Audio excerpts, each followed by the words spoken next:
Hey guys, Ben here, and welcome back to another video on Arrow Season 6, Episode 5, and today we're going to be going over the episode entitled Deathstroke Returns. So this episode was absolutely awesome. I absolutely loved the episode. You know, there was some flaws in the episode, mainly to do with the agent storyline, you know, the FBI, but then Vigilante was just so cool. I absolutely loved him in this episode. Deathstroke was great as well. You can't go wrong with Deathstroke in an episode. So we got a lot to talk about, so we'll be going through it in this video. So if you do go on to enjoy the video, please be sure to leave a thumbs up and subscribe if you're new so you don't miss any Arrow videos this year. So as you guys know, I've been doing these Arrow reviews every week, so leave some feedback if you do like these. So I want to talk all about Vigilante, all about Deathstroke. I've probably got more to say about Vigilante, as Deathstroke was a big part of the episode, but you know, I think they're saving a lot of the Deathstroke arc for next episode because we know it's a 2-episode arc, and I feel like they kind of reserved that for next episode. So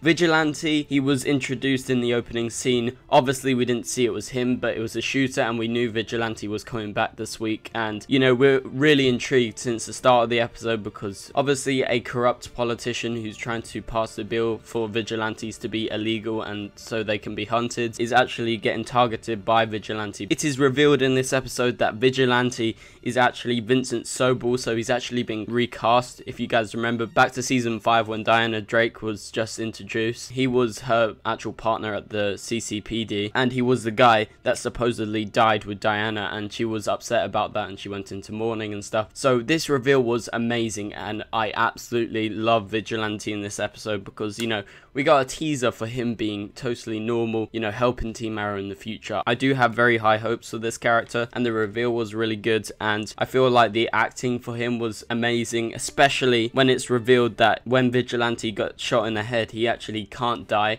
and he's got a healing factor. So he's basically like Wolverine or Deadpool or someone like that, because they have healing factors and he uses guns, so it's like the DC equivalent. And with the ending scene, it seems like he's going back to his sane normal self. It seems like he's been sane and he's just been going on a mission. So I do hope that he joins Team Arrow sometime later this season, as in the comics I'm a massive fan of him. He's in like my top 10 characters. He's just a great character. He's more of an anti-hero rather than a proper hero. Obviously he uses guns, so that's a main factor in his character. That's something that's very significant, and if you took away the guns, he wouldn't be his own character. So I'm very excited. I absolutely love him. The actor did an amazing job, and I can't wait to see him more in the season because he's an awesome meta-human and he's got some really cool powers. So moving on to some Deathstroke stuff in this episode, because we just covered all the Vigilante stuff. Deathstroke, we get some flashbacks, and it's sort of like a way for them to introduce his origin, how he got to Lian, because we never got the full explanation apart from him being in the Australian Secret Service. So in this episode it's revealed that he actually goes camping with his son Joe Wilson, and in this camping trip he's actually after a target who knows the whereabouts of Yao Fei, who was actually the guy on the island who actually taught Oliver back in season 1 how to use a bow and arrow, and he sort of protected him, and that was his actual mission, and that's why he actually ended up on Lian, that being Deathstroke, because he was there searching for Yao Fei on Lian, and he obviously got stuck in purgatory because his plane got shot down. So those flashbacks were actually really interesting. We got to see the dynamic between Joe and Slade in the past, and this obviously had a big parallel with the Oliver Williams storyline that sort of went on throughout the episode. Even though it was a small part, it was very interesting seeing the relationship between Deathstroke and his son in the past. And also, one thing I want to mention is the use of the FBI investigator Samantha, and she's back in this episode, and I've got to admit I didn't like the Felicity scene when she was being interrogated, because really, if she's really been interrogated by the FBI, they wouldn't let her have a phone on and answer it during the interrogation, and Felicity seemed to be very awkward, like more awkward than normal, and I feel like Felicity just totally gave away all of Team Arrow just really quickly, and I'm not a fan of that scene, but that's probably my one bad scene of the episode. And by the end of the episode, she revealed that she thinks that Diane is actually the new Black Canary, and she's going to be this antagonist for Team Arrow throughout the whole season, because she's sort of got them all pegged down who's inside Team Arrow, as they're all getting called one by one to go into her office. So following along with the Deathstroke storyline, near the start of the episode it's revealed that Joe is apparently dead, and the prison warden actually had to cover it up just due to the fact that he actually got kidnapped, but really he didn't actually get kidnapped. It was an escape plan because Joe, at the end of the episode, it was revealed that he is the leader of this organization called the Jackals. So that's going to be a big part in next episode, as it ended on that cliffhanger with Slade realizing that his son was following in his own footsteps and he was actually doing some bad stuff, and it does seem like Slade's going to be really pissed. And hopefully next episode we'll get some awesome fight scenes between the two, because it was revealed at MCM London Comic Con that they would actually be fighting. I'm not sure if it's physically fighting or like, you know, verbally fighting, and it does seem like Deathstroke's going to be mad at him for following in his footsteps, as that's the last thing Deathstroke would have wanted. Oh my god guys, we got to talk about the Deathstroke fight scene. He suits up and Slade actually goes in and he wrecks everyone. He literally slices, shoots everyone, and that was really gory. Like, I've never seen that from Arrow before, I don't think,